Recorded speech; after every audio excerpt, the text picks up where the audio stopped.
MDH দম আলু, ডাল তড়কা এবং মাশরুম মশলা। MDH দিয়ে রাঁধলে খাবার হবে মজাদার। MDH আপনাকে সর্বদা নতুন স্বাদ দিতে প্রতিবদ্ধ।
আজকে যখন মিনমিনে মিডিয়া সকাল বিকেল দুপুর রাত শুভেন্দু শুভেন্দু শুভেন্দু শুভেন্দু শুভেন্দু শুভেন্দু শুভেন্দু শুভেন্দু করছে, আজকে যখন মিনমিনে মিডিয়া হঠাৎ করে রাম নাম রাম নাম রাম নাম করছে, আমার একটা মজার জিনিস আপনাদের সাথে শেয়ার করতে ইচ্ছে করলো। শুভেন্দু অধিকারীকে আজ যারা মুখ্যমন্ত্রী হিসেবে কুর্নিশ জানাচ্ছেন, স্যালিউট করছেন, সেই শুভেন্দু অধিকারীকেই মামলার পর মামলা দেওয়া হয়েছিল। শুভেন্দু অধিকারী মুখ্যমন্ত্রী হিসেবে আজকে যাদের যাদের সাথে বৈঠকে বসছেন তাদের অধ্যস্তন কর্মীরা শুভেন্দু অধিকারীকে বিভিন্ন জায়গায় আটকে দিয়েছে 105 বার। 105 বার বিরোধী দলনেতা হিসেবে শুভেন্দু অধিকারীকে হাইকোর্টের কাছে যেতে হয়েছে শুধুমাত্র পারমিশন নিতে। গণতান্ত্রিক দেশে একজন বিরোধী দলনেতা ভাষণ দেবেন বলে। বাবুন, চিরদিন কাহারও সমান নাহি যায়, আজ যে রাজাধিরাজ কাল সে ভিক্ষা চায়। শুভেন্দু অধিকারী, আমার মনে আছে শুভেন্দু অধিকারীকে যেভাবে টেনে হিচড়ে নবান্নর সামনে থেকে, যে নবান্নয় আজ শুভেন্দু অধিকারীর জন্য যেভাবে উঠে পড়ে লেগেছে যারা আমলা রয়েছে, আধিকারিক রয়েছে, সাহেবকে স্যালিউট জানাবো, সাহেবের জন্য মিষ্টি আনবো, সাহেব যাতে কোনো অসুবিধা না হয় চেয়ারটা পরিষ্কার করে দেবো, এই সাহেব কিন্তু সেদিন ছিল সবচেয়ে বড় দুশ্মন। প্রতিহিংসা পরায়ণ হয়ে পুলিশ সেই দিন শুভেন্দু অধিকারীর সাথে যা যা করেছে বাংলা কিন্তু মনে রেখেছে। এবং টেনশনটা ধুকপুক ধুকপুক ধুকপুক ধুকপুক শুধু মিনমিনে মিডিয়ার নয়, এই ধুকপুক ধুকপুক বাড়ছে সেই সমস্ত তৃণমূলপন্থী সরকারি কর্মী, তৃণমূলপন্থী মেরুদণ্ডহীন পুলিশ, আইএস অফিসার এবং বিডিও লেভেলের অফিসারদের যারা টানা তৃণমূল কংগ্রেসের হয়ে কাজ করে গেছেন। কি অদ্ভুত! শুধু শুভেন্দু অধিকারী নবান্নয়ে আসলেন না, মনোজ আগরওয়াল আসলেন, সুব্রত গুপ্ত আসলেন, যারা টানা এসআইআর এর সময় বলে গেছেন, অনুরোধ করে গেছেন আপনারা কোনো নির্দিষ্ট দলের হয়ে কাজ করবেন না, আপনারা বিএলও হিসেবে এই ধরনের কাজ করবেন না, আপনারা এইআরও হিসেবে এই কাজগুলো করবেন না, আপনাদের চাকরি জীবনে গন্ডগোল হতে পারে। সেই টিমটা অর্থাৎ মনোজ আগরওয়াল এবং সুব্রত গুপ্তর টিমটাও আমলা হিসেবে নবান্নতে ফিরল। কপাল ছাড়া হয় না, কপাল খারাপ যাচ্ছে এখন মিনমিনে মিডিয়ার, কপাল খারাপ যাচ্ছে এখন তৃণমূল কংগ্রেসের। আমি প্রথমে ওই দৃশ্যটা দেখাবো। টানতে টানতে শুভেন্দু অধিকারীকে সেদিন প্রিজন ভ্যান করে নবান্ন থেকে নিয়ে যাওয়া হয়েছিল, নবান্নতে ডেপুটেশন জমা দেবেন বলেছিলেন এবং সেজন্য যে ব্যবহারটাই না মমতা বন্দ্যোপাধ্যায়ের পুলিশ করেছিল, কিচ্ছু বলা হয়নি। দেখুন এই মুহূর্তে শুভেন্দু অধিকারীর যে কনভয় আসছে, সেই কনভয় পেছনে শুভেন্দু অধিকারী রিপাবলিক বাংলায়। শুভেন্দু অধিকারী কি বলবেন? শুভেন্দু অধিকারী কি বলবেন? শুভেন্দু অধিকারী কি বলবেন? আপনাদেরকে কোথায় নিয়ে যাচ্ছে শুভেন্দু দা? নিয়ে যাচ্ছে ওরা জানে, আমি জানি না। পুলিশ দিয়ে মেরেছে জ্ঞানমোহন সিং, সূর্যপ্রসাদ যাদব, আকাশ মেঘারিয়া। আপনি এই মুহূর্তে কি বলবেন? আপনাকে তো যেতে দেওয়া হলো না। জনতার আদালতে যাব, আন্দোলন চলবে, এই করে দমানো যাবে না। Lady king Mamata Banerjee convoy পাশে আছে এবং তুমি দেখতে পাচ্ছ কি বিপুল সংখ্যক পুলিশ অফিসার যারা রয়েছেন। কি অদ্ভুত দেখুন, সেদিন টানতে টানতে হ্যাচড়াতে প্রিজন ভ্যানে করে বিরোধী দলনেতা শুভেন্দু অধিকারীকে নিয়ে যাওয়া হয়েছিল এবং এই গোটা মিশনের দায়িত্ব যাদের ওপর মমতা বন্দ্যোপাধ্যায় বর্তেছিলেন তাদের নামটাও শুভেন্দু অধিকারী সেদিন বলেছিলেন। এবং আজ যখন বাংলার বস হিসেবে শুভেন্দু অধিকারী নবান্নতে ঢুকছেন, অনেকের গুজবাম্পস মোমেন্ট, গায়ে কাটা দিচ্ছে যে 800 বছর পরে হিন্দুদের সাম্রাজ্য প্রতিষ্ঠা হচ্ছে, আবার গেরুয়াময় নবান্ন, আবার গোটা বাংলা গেরুয়াময়, এবং সেখানে স্বাধীনতার পর প্রথম বিজেপির মুখ্যমন্ত্রী যখন প্রবেশ করছেন সব কিছু বদলে গেল, সব বদলে গেছে, সব পাল্টি খেয়ে গেছে। একবার সেই দৃশ্যটাও দেখুন।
আজ আমারও গলার কাছে দলা পাকিয়ে আসছে না, কোনো রাজনৈতিক নেতা বা দল নবান্নতে ঢুকছে বলে না।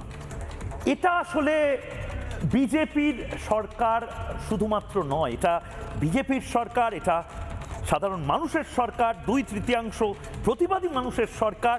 এবং এদের শুভেন্দু অধিকারীদের, অশোক কীর্তনিয়াদের, অগ্নিমিত্রা পাল, দিলীপ ঘোষদের, নিশীথ প্রামাণিকদেরকে নবান্নতে ঢুকতে দেওয়া হতো না, কি না কি করা হয়েছিল নবান্ন অভিযানের জন্য। এবং শুধু তাই নয়, আজকে রিপাবলিকের দর্শকদেরও বিজয়ের দিন রিপাবলিক বাংলাকে মমতা বন্দ্যোপাধ্যায় লাগাতার বয়কট করে গেছেন। মমতা বন্দ্যোপাধ্যায়ের পুলিশ রিপাবলিক বাংলাকে লাগাতার মিথ্যে মামলায় জেলে পাঠিয়েছে, ফাঁসিয়েছে। এবং আজ মমতা বন্দ্যোপাধ্যায়, আজ আপনার জন্য আমি তালি দিচ্ছি, কারণ আপনি যত আমাদেরকে ধমকে চমকে দেওয়ালে পিঠ ঠেকিয়ে দেওয়ার চেষ্টা করেছিলেন, দাবায় রাখার চেষ্টা করেছিলেন, রিপাবলিক বাংলা আজ নবান্নের প্রত্যেকটা ফ্লোরে, মুখ্যমন্ত্রীর দপ্তর থেকে ক্যান্টিন, প্রেস কর্নার থেকে সমস্ত জায়গাতে রিপাবলিক বাংলা এই মুহূর্তে চলছে। সেই ছবিটাও দেখব। রিপাবলিক বাংলা এই মুহূর্তে মুখ্যমন্ত্রীর দপ্তরে চলছে, প্রেস এনক্লেভে চলছে, এবং এটা ফুল ফ্রেমে আমি এরপরে দেখানোর জন্য বলবো। মুখ্যমন্ত্রীর দপ্তরে রিপাবলিক বাংলা যখন চলছে, দেখি এই ছবিটা ফুল ফ্রেম। মুখ্যমন্ত্রী শুভেন্দু অধিকারী আসতেই অনেক কিছু, অনেক প্রতিবন্ধকতা, অনেক ধরনের মিথ্যে মামলা, এই সমস্ত কিছু বদলে গেল, বদলে দিতে হলো। তৃণমূল কংগ্রেস চেয়েছিল রিপাবলিক বাংলাকে তুলে দিতে, তৃণমূল কংগ্রেস দেওয়ালে পিঠ ঠেকিয়ে দিয়েছিল, বাচ্চা সাংবাদিকদেরকে যেভাবে তারা অপদস্থ করত। আজ এটা আমাদের জন্য, আপনাদের জন্য খুশির দিন।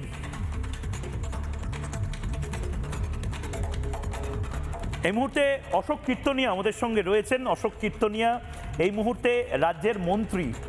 অশোকদা, অনেক বড় দায়িত্ব এই মুহূর্তে শুভেন্দু অধিকারী এবং মন্ত্রিসভা আপনাকে দিল, কি বলবেন? নমস্কার।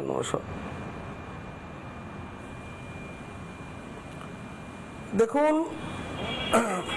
দায়িত্ব বলতে নরেন্দ্র মোদীজির যে স্বপ্ন, শুভেন্দু অধিকারীর যে প্রতিজ্ঞা, পশ্চিমবঙ্গকে সোনার বাংলা বানানোর যে প্রতিজ্ঞা নিয়েছেন, সেটা সত্যি করার জন্য আমি আপ্রাণ চেষ্টা করব। আর বিশেষ করে আমাকে যে দপ্তরটা দেয়া হলো আজকে, পশ্চিমবঙ্গের বুকে তৃণমূলের নেতৃত্বে মাননীয় প্রাক্তন মুখ্যমন্ত্রী মমতা ব্যানার্জি, জ্যোতিপ্রিয় মল্লিক, ভাইপো এরা যেভাবে দুর্নীতি করেছে খাদ্য দপ্তরে, তার আজকে অবসান হলো। আমি দপ্তরে গিয়েছি, পরিষ্কার একটাই বার্তা দিয়ে এসেছি যে এনাফ ইজ এনাফ, যথেষ্ট হয়েছে। এরপরে খাদ্য দপ্তরে যদি কোনো দুর্নীতি হয় তার দায়িত্ব সেই অফিসারকে নিতে হবে, এবং যেটা বিগত দিনে হয়েছে সেটা এই খাদ্য দপ্তরে হতে দেওয়া হবে না। আপনাদের মাধ্যমে একটা কথা আমি বলে দিয়ে যাই, মাননীয় মুখ্যমন্ত্রী শুভেন্দু অধিকারী আমাকে নির্দেশ দিয়েই পাঠিয়েছেন যে কোনো পচা আটা আর রেশনের মাধ্যমে দেওয়া হবে না। বাহ, পশ্চিমবঙ্গের দারুণ, এটা দারুণ আইডিয়া। শুনে নিন, যদি কোনো খাবার দেওয়া হয়, কোনো কমা চাল কমা গম দেওয়া হয়, সঙ্গে সঙ্গে আমার ফেসবুকে দেখবেন আপনারা আমার নাম্বার, পার্সোনাল নাম্বার দেয়া আছে, আপনারা শুধু হোয়াটসঅ্যাপের মাধ্যমে আমাকে জানিয়ে দেবেন পশ্চিমবঙ্গের কোন রেশন দোকানে খারাপ খাদ্য সামগ্রী দেয়া হচ্ছে। সেই রেশন দোকান এবং সেই সাপ্লায়ার এবং সেই মিল মালিকের যথাযোগ্য শাস্তির ব্যবস্থা আমি করব।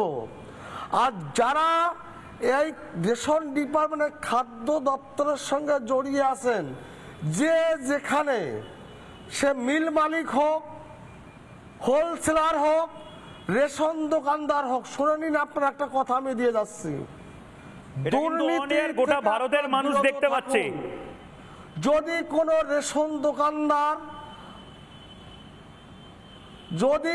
রেশন দোকানদার আপনারা শুনে নিন, আমি আপনাদেরকে বলে দিয়ে যাচ্ছি, আপনারা কোনো দুর্নীতি করেন আপনার লাইসেন্স সাসপেন্ড হবে।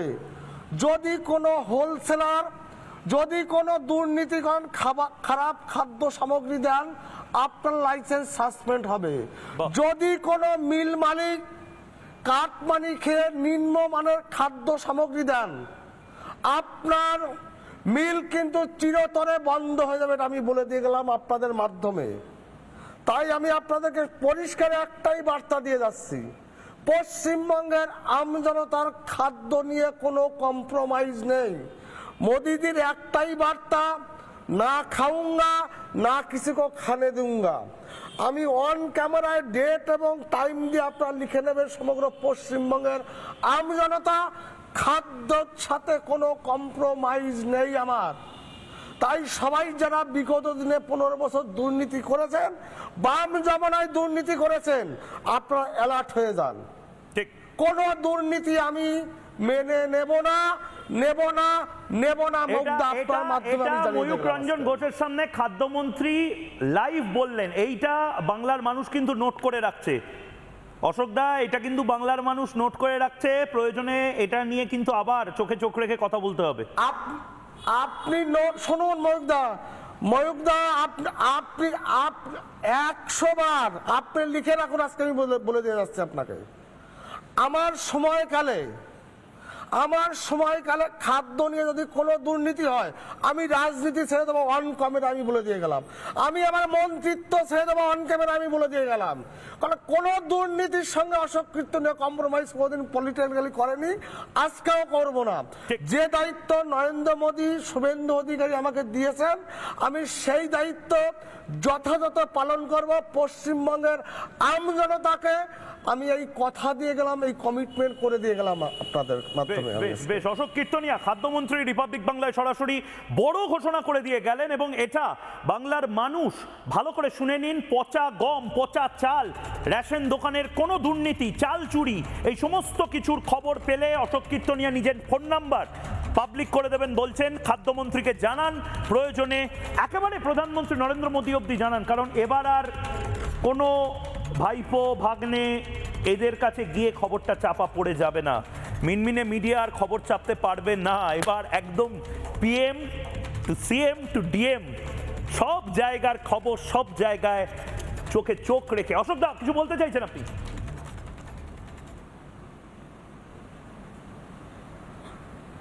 আর একটা কথা শুনুন, যারা সরকারি অফিসার আছেন, বিশেষ করে এই দুটো দপ্তর, একটা খাদ্য দপ্তর, একটা সমবায় দপ্তর, সরকারি অফিসারদেরকে আমি একটা বার্তা দিয়ে যাচ্ছি, শুনুন।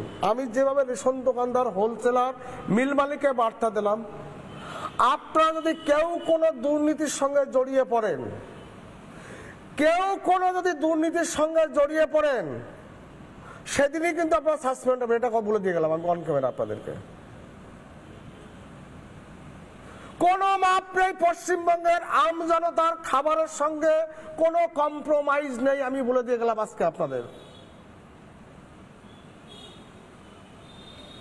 বেশ, কারণ রেশনের দোকান থেকে যে খাবারটাই যায়, ম্যাক্সিমাম গরিব মানুষ, নিম্নবিত্ত, মধ্যবিত্ত মানুষের কাছে যায়।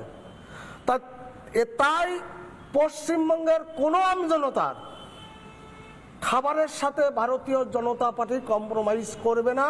এটা পশ্চিমবঙ্গের আমজনতাকে আমি বলে দিয়ে গেলাম আপনাদের সামনে অন ক্যামেরায়। আপনার ডেট এবং টাইম দিয়ে আজকে লিখে একদম ডেট এবং টাইম দিয়ে এই জিনিসটা আমরাও নোট করে নিলাম। এবং তার পাশাপাশি আরেকটা খুব বড় জিনিস, অনেক ধন্যবাদ অশোক দা, আরেকটা খুব বড় জিনিস যেটা আজ ক্যাবিনেটে সিদ্ধান্ত হয়েছে, আজ পুলিশদেরকেও জানিয়ে রাখা হয়েছে, এলাকায় এলাকায় সিন্ডিকেট রাজ বন্ধ করতে হবে। বিধায়ক, জেলা শাসক এবং পুলিশের বৈঠকে স্পষ্ট বার্তা মুখ্যমন্ত্রী শুভেন্দু অধিকারীর। অবৈধ বালি খাদান, কয়লা খাদান বন্ধ করতে হবে। গরু পাচার অবৈধভাবে হচ্ছে কিনা কড়া হাতে দমন করতে হবে। আবারও বলে দিচ্ছি, সরকারে আসার পরেই মুখ্যমন্ত্রী শুভেন্দু অধিকারীর অ্যাকশন মোড চালু। এলাকায় এলাকায় সিন্ডিকেট রাজ বন্ধ করতে হবে, অবৈধ বালি খাদান বন্ধ করতে হবে, কয়লা খাদান বন্ধ করতে হবে।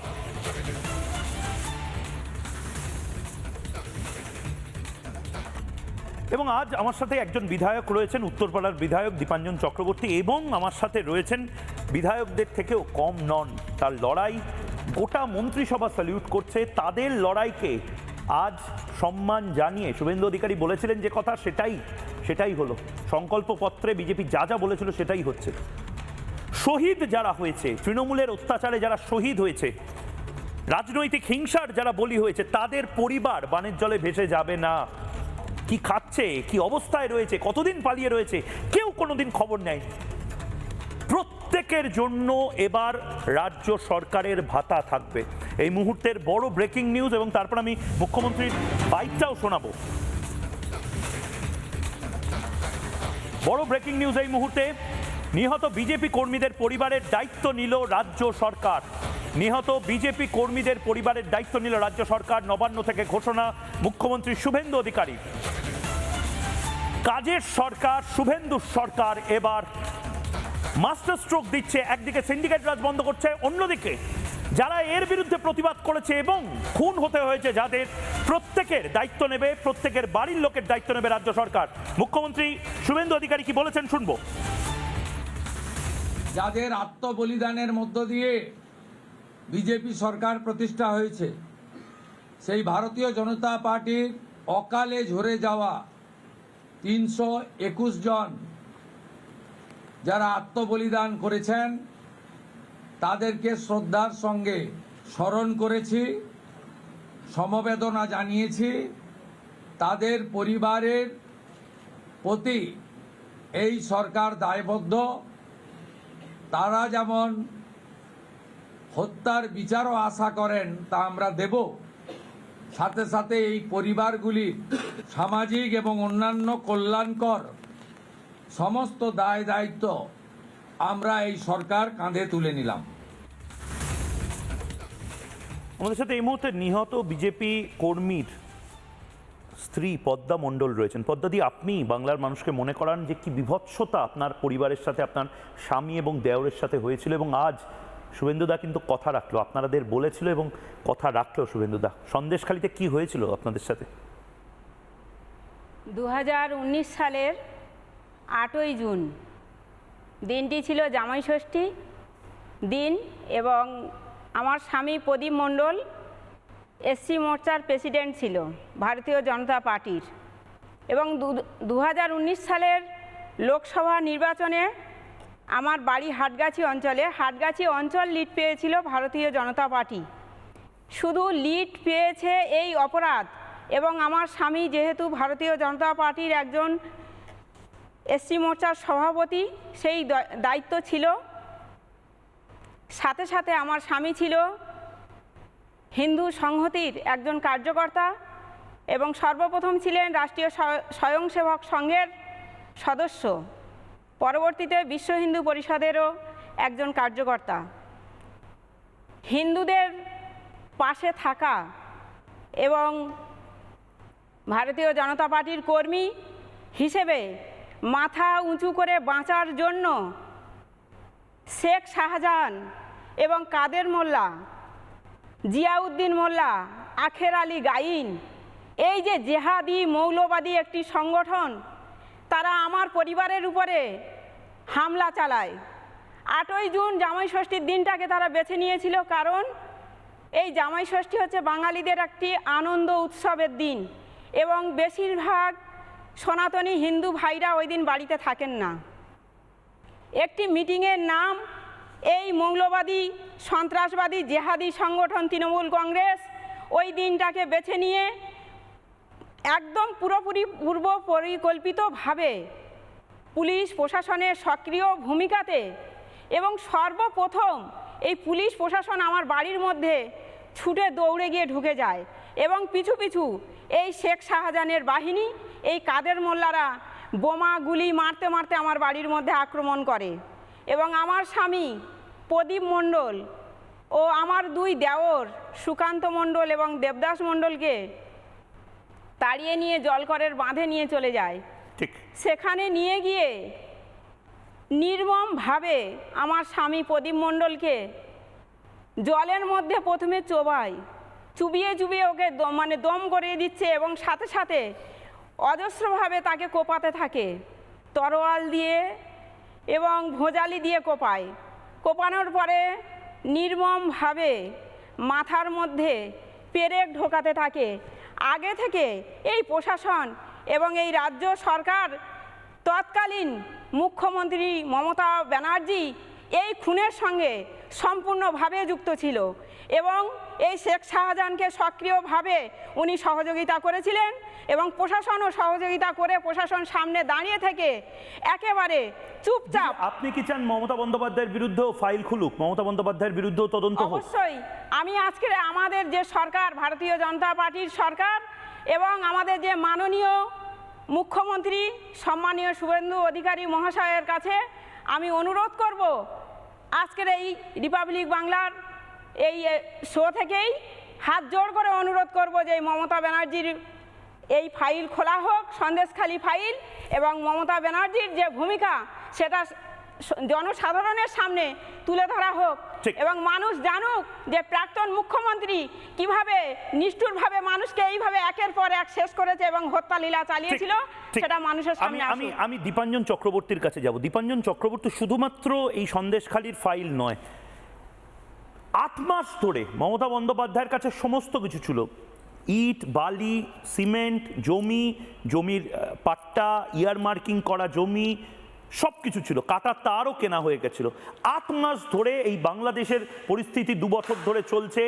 8 মাস ধরে এরকম একটা ভয়ঙ্কর পরিস্থিতি চলছে। বারবার অনুরোধ করা হয়েছে বছরের পর বছর যে কাটাতার দেওয়া হোক, কিচ্ছু করেননি শুভেন্দু অধিকারী। 2 দিনের মধ্যে, সরকারে আসার 1 দিনের মধ্যে প্রথম ক্যাবিনেট মিটিংয়ে এটা করে দিলেন এবং 45 দিনের মধ্যে এই কাটাতার দেওয়ার কাজ শুরু হয়ে যাবে।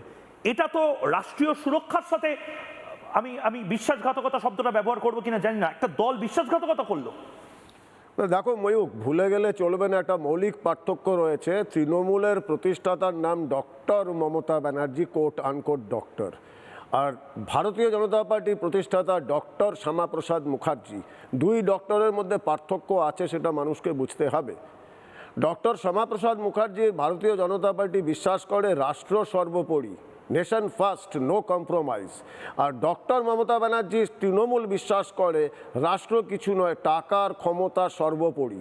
তার পরিণাম এই, এবং এই ভারতীয় জনতা পার্টির একজন জেনারেল শুভেন্দুবাবু আমাদের মাননীয় বাংলার মুখ্যমন্ত্রী উনি যে অগ্রাধিকার দিয়েছেন সে তো পরিষ্কার সেই ব্যাপারে সেই রাস্তাতে এবং ডক্টর শ্যামাপ্রসাদ মুখার্জির এখন আদর্শে। বিধায়ক একটা হিন্ট দিন না, মানে এই সরকারের আমলে আগের সরকারের যারা যারা জামাই আদরে থাকতো এবার তারাই ওই জেহাদিরা কি এবার বাপ করে চিরবির চিরবির করে বিভিন্ন জায়গায় যেতে শুরু করবে? একটা হিন্ট দিন না।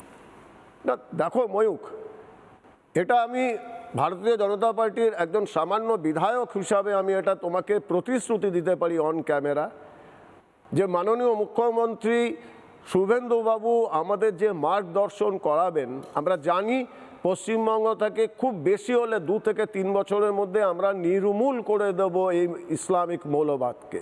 আমি 2-3 বছর টাইম এই জন্য বললাম কারণ এটা একদিনে ম্যাজিক হবে না। যেরকমভাবে মমতা ব্যানার্জি অভিষেক ব্যানার্জির নেতৃত্বে পুরো পশ্চিমবঙ্গে ইসলামিক মৌলবাদের চাষবাস হয়েছে, আমাদের কাশ্মীর মডেলে সেটাকে ক্লিন আপ করতে হবে। যেমন কাশ্মীরে যেখানে দরকার পড়েছে সেখানে এনকাউন্টার হয়েছে, বাংলাতেও হবে, এছাড়া উপায় নেই। এবং সীমান্তবর্তী জেলাগুলোতে প্রচণ্ডভাবে ডির্যাডিকালাইজেশন করাতে হবে এবং যারা র্যাডিকালাইজ অলরেডি ঢুকে রয়েছে এই লক্ষ লক্ষ বেশ কয়েক লক্ষ লোক, যেটা আমরা বারবার বলেছি সীমান্তবর্তী 8টা জেলায়, খুঁজে খুঁজে এদের বার করব এবং তারপর যে ওষুধ প্রয়োজন সেটা দেওয়া হবে। এবং কাশ্মীরে যেগুলো করা হয়েছিল খুব গুরুত্বপূর্ণ। দেখো, পশ্চিমবঙ্গ পুলিশকে আমাদের ট্রেন করতে হবে। আমি গ্যারান্টি দিয়ে বলতে পারি, আমার এই 2-4 দিনের অভিজ্ঞতা দেখতে পাচ্ছি পুলিশের কোনো ট্রেনিং হয়নি। পুলিশ জানেই না র্যাডিকালাইজেশন কি, পুলিশ জানেই না ইসলামিক মৌলবাদে কি হয়, এবং এটার জন্য পুলিশের সিনিয়র অফিসারদের দায়ী। সে ট্রেনিং করানো যে কতটা রাষ্ট্রীয় সুরক্ষা কি, কতটা গুরুত্বপূর্ণ, এবং তার একই সঙ্গে ডির্যাডিকালাইজেশন এবং যারা সবথেকে ভয়ঙ্কর যেটা আমরা কাশ্মীরে দেখেছি ওভার দ্য গ্রাউন্ড ওয়ার্কার্স, এই ওভার দ্য গ্রাউন্ড ওয়ার্কার্স বা OGW যারা সরাসরি যুক্ত না থেকেও এই মৌলবাদকে এই জিহাদিদের কাজকর্মগুলোকে সাহায্য করে, তাদের আমাদের নিউট্রালাইজ করতে হবে, যেটা কাশ্মীরে করা হয়েছে। আমরা এক্স্যাক্টলি সেই ফর্মুলা করব। এটা একটা বড় কাজ, এটা 1 দিন 2 দিনের নয়। 2 বছর পরে আমরা 2027-28 আমরা বলতে পারি পশ্চিমবঙ্গ থেকে ইসলামিক জেহাদি নির্মূল হয়ে গেছে, এবং আমাদের এনশিওর করতে হবে যাতে তৃণমূল কংগ্রেসের মতো বা বামেদের CPM-এর মতো এই রাষ্ট্রদ্রোহী সংগঠনগুলো বা পলিটিক্যাল পার্টি, এদের বলবো না, এই রাষ্ট্রদ্রোহী সংগঠনগুলো আবার মৌলবাদের চাষবাস করতে না পারে, আমাদের নজর থাকবে। একদম একদম। আমি এক এক করে যে ব্রেকিংগুলো খুব গুরুত্বপূর্ণ, আর কয়েক মিনিটের মধ্যেই সুব্রত গুপ্ত আমাদের সঙ্গে যে কথোপকথন করেছেন সেটা আমরা দেখাবো। সুব্রত গুপ্ত আপনারা জানেন উপদেষ্টা মুখ্যমন্ত্রীর, এবং তিনি নিজেও উপস্থিত ছিলেন। মনোজ আগরওয়ালও মুখ্য সচিব হিসেবে চলে এসেছেন। একটা দারুণ ব্যাপার হচ্ছে, কিন্তু অনেকেই বলছে যে 7ম বেতন কমিশন, দাদা 7th পে কমিশন নিয়ে কথা বলুন, সেটা কবে? এই মুহূর্তে যা খবর পাচ্ছি আমরা, দ্বিতীয় মন্ত্রিসভার বৈঠকে ডিএ এবং 7ম পে কমিশন নিয়ে আলোচনা হবে। দ্বিতীয় মন্ত্রিসভার বৈঠকে ডিএ এবং বকেয়া ডিএ এবং 7ম পে কমিশন নিয়ে আলোচনা হবে। আলোচনার পরেই সিদ্ধান্ত নেওয়া হবে কবে থেকে লাগু হবে 7ম বেতন কমিশন বা 7th পে কমিশন, যেটার জন্য অধীর আগ্রহে সরকারি কর্মচারী এবং পেনশনাররা অপেক্ষা করছেন।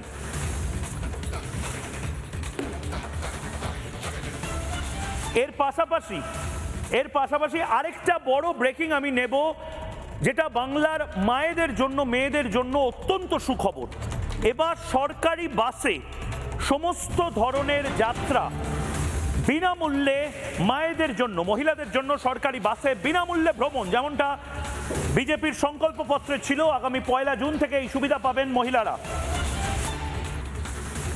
আগামী 1 জুন থেকে এই সুবিধা পাবেন মহিলারা। আমি আরেকটা ব্রেকিং নিউজও এর পরেই নেব, সেটাও আমি জানিয়ে রাখতে চাই। 1 জুন থেকে অন্নপূর্ণা ভাণ্ডার সেটাও লাগু হতে চলেছে।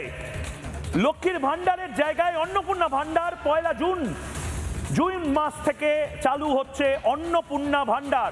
বড় ঘোষণা রাজ্য সরকারের। লক্ষ্মীর ভাণ্ডার বন্ধ হচ্ছে না, লক্ষ্মীর ভাণ্ডারের নাম পরিবর্তন হচ্ছে।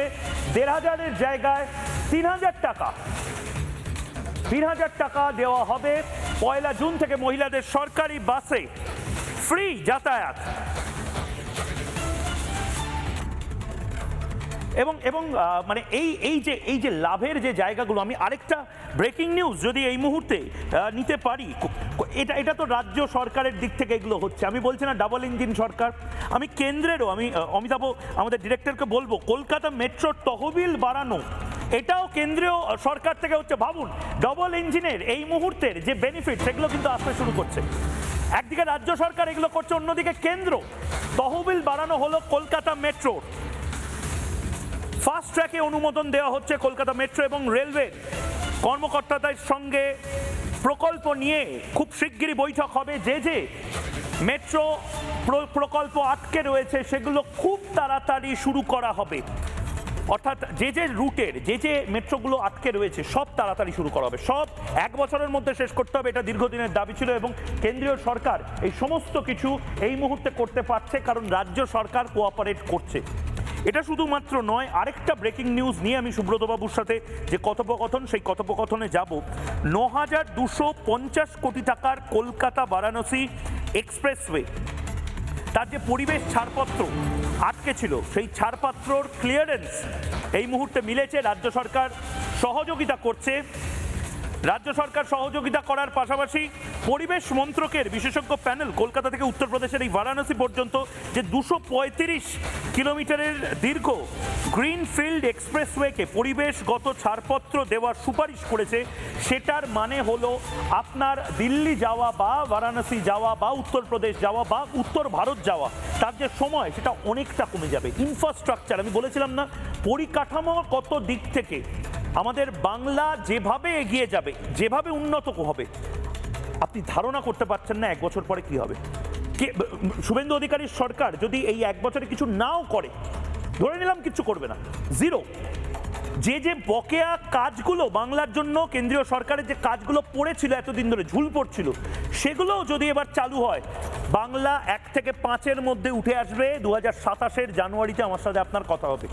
এবং এই সরকার কিভাবে চলবে, বাংলার বস এবার শুভেন্দু অধিকারীর নেতৃত্বে অধিনায়ক হিসেবে কি করে কাজ করবেন আমলারা এবং উপদেষ্টারা, তার দিক নির্দেশ করছেন সুব্রত গুপ্ত। দেখুন,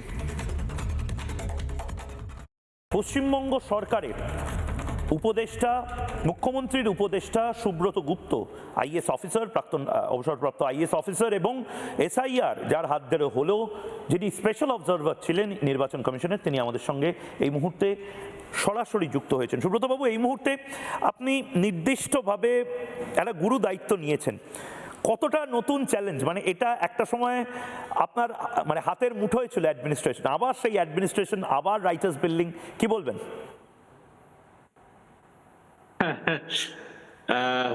চ্যালেঞ্জ তো বটেই, কারণ সমস্যা অনেক, ফাইন্যান্সিয়াল সিচুয়েশনও খুব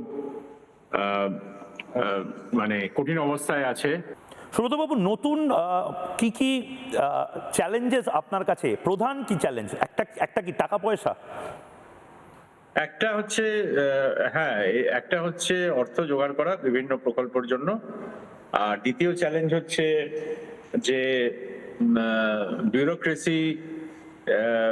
বিউরোক্রেটিক সিস্টেমটা, এটাকে আরো কিভাবে জনমুখী করা যায়, আরো কিভাবে আরো বেশি প্রোঅ্যাক্টিভ করা যায়, আরো বেশি ইনোভেটিভ করা যায়, সেটা একটা বড় চ্যালেঞ্জ হবে নিশ্চয়ই। এই দুটো জিনিস নিয়ে আমার ধারণা রাজ্য সরকার চিন্তা ভাবনা করবেন। সুব্রতবাবু, আমার মনে আছে বুদ্ধদেব বাবুর সময়, বুদ্ধদেব ভট্টাচার্য প্রাক্তন মুখ্যমন্ত্রীর সময় একটা স্লোগান খুব ভাইরাল হয়েছিল, যদিও সেটা কতটা সফল হয়েছে আমি জানি না, ডু ইট নাও। আমলাতন্ত্রকে ঝাঁকিয়ে নাড়া দেওয়ার জন্য তিনি বলেছিলেন ডু ইট নাও। সেই ডু ইট নাও এর অংশ আপনিও তখন ছিলেন। এখন কি ডু ইট নাও আমাদের অনেকটা পিছিয়ে পড়া হয়ে গেছে, এখন কি এই ডু ইট নাওটা কাজে আসবে? দেখুন, এটা তো রাজ্য সরকার ঠিক করবেন, রাজ্যের মাননীয় মুখ্যমন্ত্রী ঠিক করবেন যে আমরা ব্যুরোক্রেসি কিভাবে চলবে, কি ধরনের উদ্যোগ নেবে ইত্যাদি। আমার মতে এখন আমরা এতটাই পিছিয়ে পড়েছি যে আমাদের এখন ডু ইট নাওয়ে হবে না, ডু ইট ইয়েস্টারডে করতে হবে হয়তো। ডু ইট ইয়েস্টারডে মানে এখন বলছেন আমরা ব্যাকলগে চলছি এই মুহূর্তে? দেখুন, সমস্ত পরিসংখ্যান আপনি যদি দেখেন আমাদের অন্যান্য রাজ্যের তুলনায় আমরা তো বিভিন্ন বিষয়ে পিছিয়ে আছি। তো সেই জায়গায় আমাদের কমপক্ষে আমাদের বিভিন্ন রাজ্যের মধ্যে আমাদের যদি প্রথম সারিতে আসতে হয় তাহলে প্রচুর কাজ করতে হবে আমাদের সবাইকে। সুব্রতবাবু, একটা জিনিস গোটা বাংলার মানুষ জানতে চায়, যেহেতু ইলেকশনের সময় মানে আপনারা একটা বিস্ময়কর ঘটনা ঘটিয়ে দিয়েছেন। একটাও মৃতদেহ নেই, একটা লাশ নেই, একটা বন্দুক চলেনি, বোমা পড়েনি। ল অ্যান্ড অর্ডারটা খুব গুরুত্বপূর্ণ। আমি জানি যে হোম মিনিস্ট্রি যার হাতে থাকবে, অবশ্যই মাননীয় মুখ্যমন্ত্রী শুভেন্দু অধিকারী তিনিও হয়তো নিজের কোনো একটা প্ল্যান পলিসি নিয়ে চলবেন, কিন্তু আপনি উপদেষ্টা হিসেবে এই আইন শৃঙ্খলা তার যে কোল্যাপসটা হয়ে গেছিল সেটা নিয়ে আপনার কি ভিশন, সেটাও বাংলার মানুষ জানতে চায়।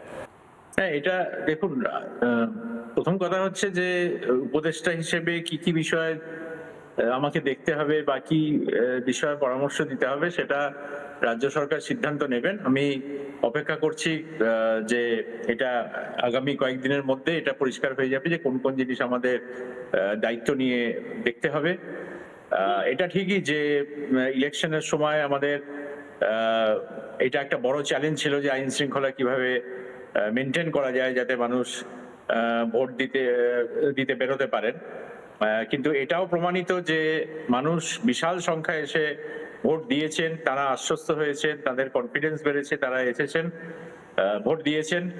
আমি আশা করব যে পশ্চিমবঙ্গের নির্মাণে একই রকম সাড়া আমরা মানুষের কাছ থেকে পাবো।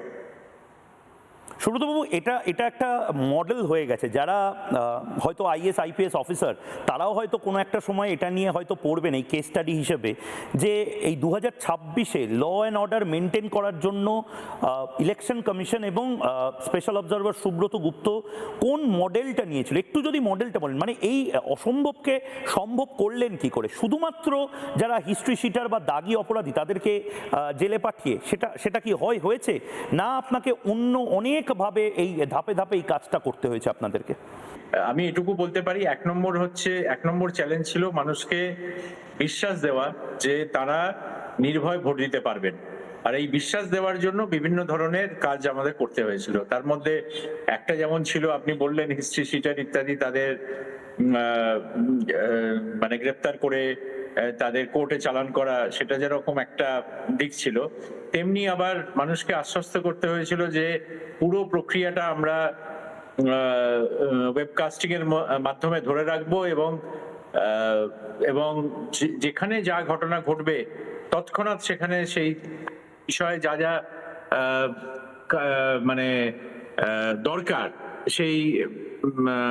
সেই ধরনের পদক্ষেপ নেওয়া হবে। আমি আপনাকে এটা বলতে পারি যে আমাদের ইন্টিগ্রেটেড কমান্ড সেন্টার থেকে, কমান্ড এবং কন্ট্রোল সেন্টার থেকে আমরা কোনো অভিযোগ পাওয়ার প্রায় 10 থেকে 15 মিনিটের মধ্যে আমরা সেন্ট্রাল আর্ম পুলিশ ফোর্স সেখানে পাঠাতে পেরেছি। অথবা যদি ল অ্যান্ড অর্ডার ইস্যু না হয়ে থাকে, যদি অন্য কোনো ইস্যু হয়ে থাকে, তাহলে সেখানে আমরা তাদের যে প্রিসাইডিং অফিসার আছেন, সেক্টর অফিসার আছেন বা অবজারভার আছেন, তাদের সাথে যোগাযোগ করে তাদের কিছু পদক্ষেপ করতে বলেছি এবং এই পদক্ষেপগুলো প্রায় সব ক্ষেত্রেই আধ ঘন্টার মধ্যে নেওয়া হয়েছে। এতে মানুষের বিশ্বাস হয়েছে যে যা হচ্ছে সেটা ইগনোরড হবে না, সেটা সঙ্গে সঙ্গে তার উপর অ্যাকশন হবে। বাংলায় অনেকগুলো এজেন্ডার মধ্যে একটা এই সরকারের অবশ্যই থাকবে চাকরি দেওয়া, এবং ইতিমধ্যে মুখ্যমন্ত্রী বলেছেন স্থায়ীকরণ করা। এটার সাথে দুটো পার্ট জড়িয়ে স্যার। একটা হলো এত টাকা আসবে কোথা থেকে পার্মানেন্ট স্টাফের, এবং দুই, আদৌ এই রিক্রুটমেন্ট পসিবল কি পসিবল নয়? এটা দেখুন, আমি তো এখনো স্টাডি করে উঠতে পারিনি। আমি দেখে তারপর সংশ্লিষ্ট সচিবের সাথে কথা বলবো। সুব্রতবাবু, একটা যেহেতু গোটা বাংলার আজকে প্রায় কয়েক লক্ষ মানুষ এই মুহূর্তে লাইভ আপনাকে দেখছে, একটা জিনিস না জিজ্ঞেস করে পারছি না আমি, এবং আমাদের মতন মানুষজন জানি যে শুধুমাত্র বুদ্ধদেব বাবু নয়, সিঙ্গুর নিয়ে আপনারও অনেক স্বপ্ন ছিল, এবং আপনি আমার আগের সাক্ষাৎকারেও বলেছিলেন যে সিঙ্গুরকে কি করে ইন্টিগ্রেটেড একটা হাবে তৈরি করা, মানে শুধু গাড়ি নয়, গাড়ির সিট থেকে, সিট বেল্ট থেকে, নাট বল্টু থেকে, গাড়ির পেন্ট কোম্পানি থেকে সমস্ত কিছু ওই এলাকায় হবে এবং ইস্টার্ন ইন্ডিয়ার সবচেয়ে বড় একটা হাবে তৈরি হবে। এই ধরনের চ্যালেঞ্জ যদি শুভেন্দু অধিকারী আপনাকে নিতে বলে, আপনার কি মনে হয় যে সিঙ্গুরের মতন এরকম বিভিন্ন জায়গা আপনি করতে পারবেন? এক, এবং দুই হলো সিঙ্গুরে ঠিক কি করেছিলেন একটু যদি আমাদের স্মৃতি রোমন্থন করান। সিঙ্গুরে যে জমি অধিগ্রহণ করা হয়েছিল সেই জমি অধিগ্রহণ করার পরে টাটা কোম্পানির তাদের অনেকগুলো পরিকাঠামো তৈরি করে দেওয়ার ছিল যাতে তারা ওখানে কারখানাটা তৈরি করতে পারেন, যেমন ওখানে জল নিকাশি ব্যবস্থা, যেমন ওখানে বাউন্ডারি ওয়ালটা ওরা নিজেরাই করেছিলেন, কিন্তু বাউন্ডারি ওয়াল করার জন্য যা যা সাপোর্ট দরকার সেই সাপোর্টটা দেওয়া, তারপরে ভেতরে বা তার চারদিকে কম্পাউন্ড রাস্তা তৈরি করা, পাওয়ার স্টেশন তৈরি করে দেওয়া, এই যে পরিকাঠামোগত যে সমস্ত জিনিস প্রয়োজন ছিল এগুলো আমরা সিঙ্গুরের জন্য করে দিয়েছিলাম, এবং ওরাও একই সাথে সমান্তরালভাবে ওরা ওদের কারখানাটা তৈরি করেছিল।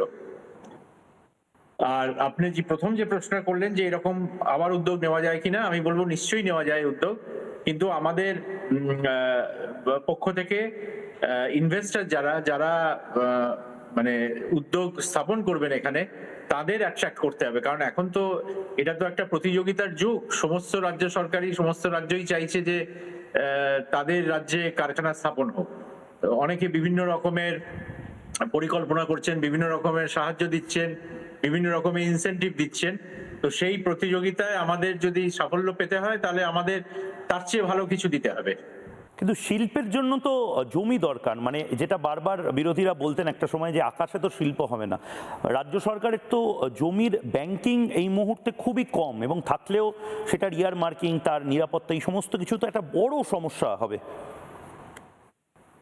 না, সমস্যা যে একেবারে নেই আমি বলবো না, কিন্তু সমস্যা থাকলে তার সমাধানও আছে, সেটা আমাদের করতে হবে। আমি একটা জিনিস আপনাকে মনে করিয়ে দিতে চাই, সিঙ্গুরের জমি অধিগ্রহণ এবং তার পরবর্তী সমস্যার পরে আমরা প্রায় 7,000 একর জমি অধিগ্রহণ করেছিলাম বিভিন্ন জায়গায়, যার উপরে আপনার পানাগড়ের ইন্ডাস্ট্রিয়াল হাব হয়েছে, বিদ্যাসাগর ইন্ডাস্ট্রিয়াল পার্ক হয়েছে খড়গপুরে, আপনার অন্ডালে যে এরোট্রোপলিস যে বিমানবন্দর, প্রাইভেট বিমানবন্দর, সেটা তৈরি হয়েছে, সেখান থেকে দৈনিক 8টা-9টা ফ্লাইট এখন যায় দেশের বিভিন্ন অংশে, এমনকি থাইল্যান্ডেও যায় শুনেছি।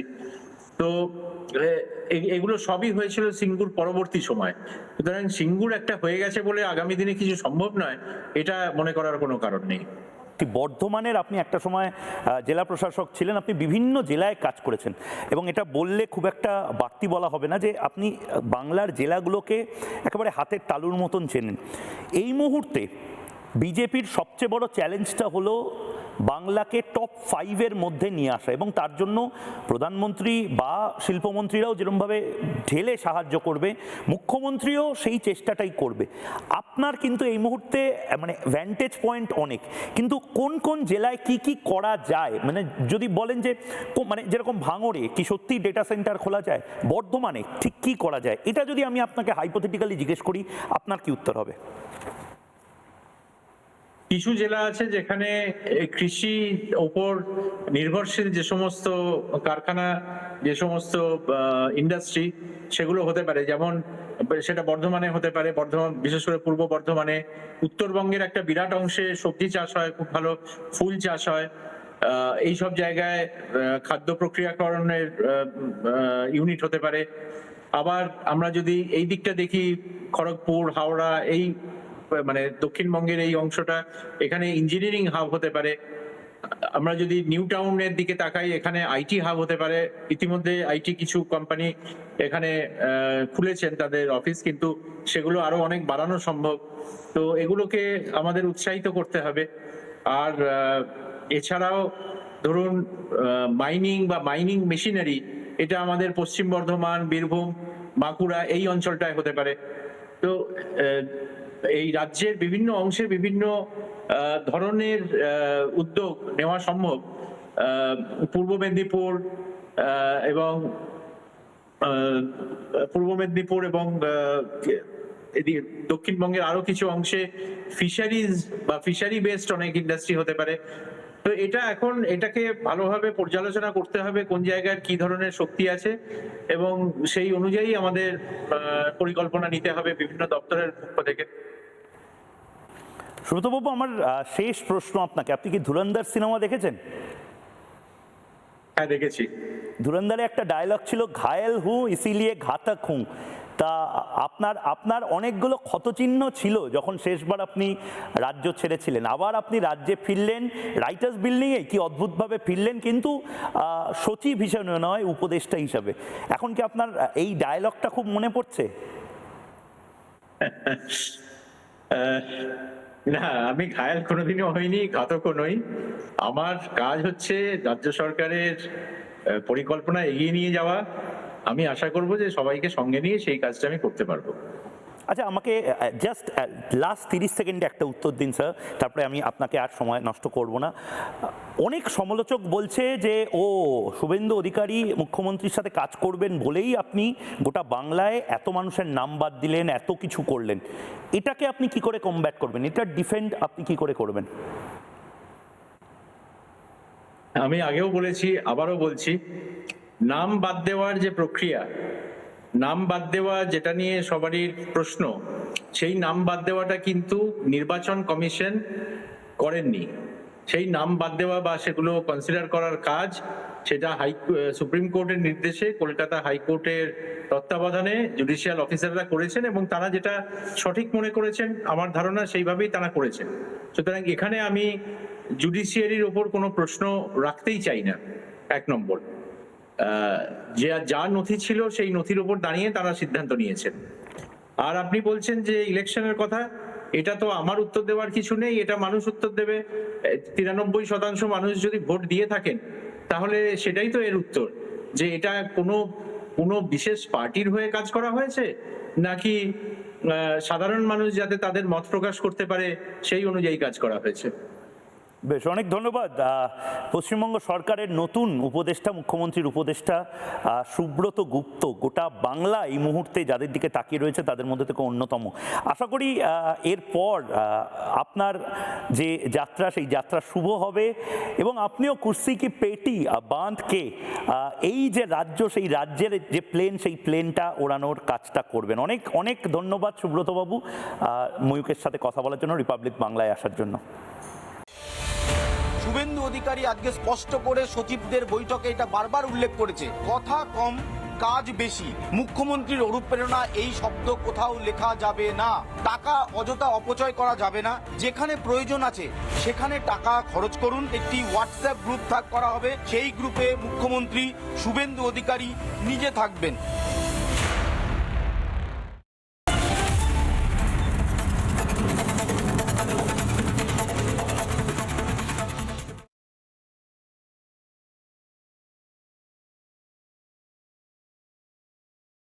স্বাস্থ্য আর নিউট্রিশন পাবে, শরীরও স্ট্রং হবে, অল্প খেলেই পেট ভরে, ডাইজেশন ঠিক রাখে। MDH সোয়াটিন, আসল প্রোটিন। MDH